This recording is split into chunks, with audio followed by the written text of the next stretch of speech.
an issue I'm dealing with that I want to talk to you about. And it's something I think you probably deal with too. Empowerment versus disempowerment. In other words, I get the visualization. Empowerment being the green thing, the hand or the disempowerment, okay? It's something that seems to be a bit of a thing and a dichotomy that's happening right now. And if you're in a leadership position, it's even more focused, it's more enhanced.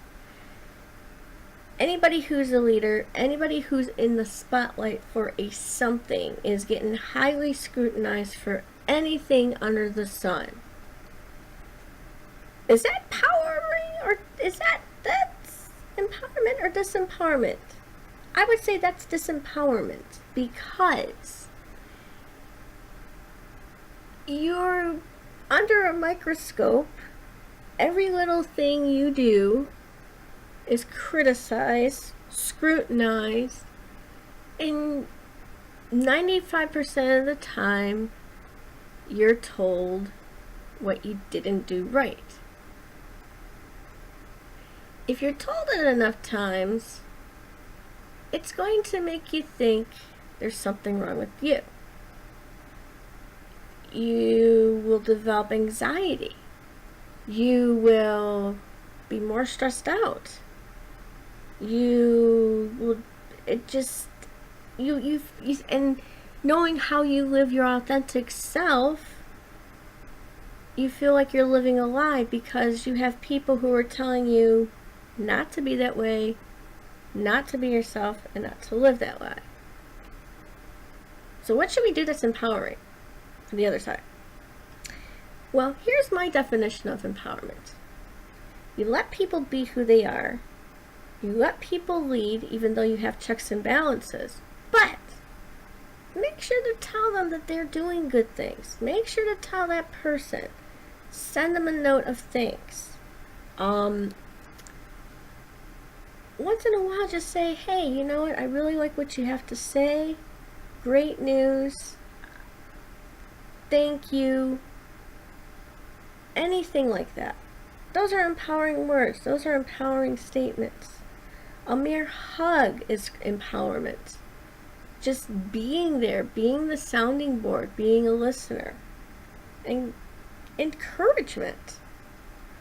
I almost feel like those of us who are in leadership positions or in the spotlight don't have enough of this. We have too much of this. The disempowerment. Why do we have this? It's leadership. Let's look at the current leadership that's out there now, especially the bad leadership. Bad leadership is becoming this because bad leadership is setting the tone. And for leaders like me or some of you out there, we have more pressure and stress to be perfect and be put in a box.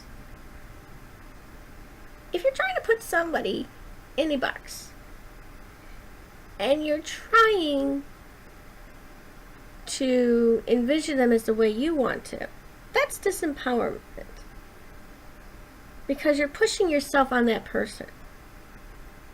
We all have opinions. We all are different. Trying to be the same thing is becoming more disempowering than empowering. See, empowering is accepting those differences, accepting the person for who they are, accepting the person for their faults, even if they're not perfect, letting that person make their own box, not trying to put them in another box.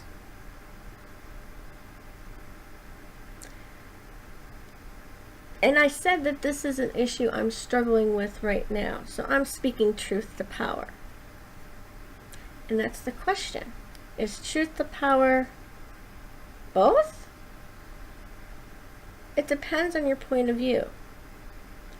So instead of saying how you feel, so instead of criticizing the person and being offended all the time, disempowering and projecting how you feel negatively towards the others. Start empowering.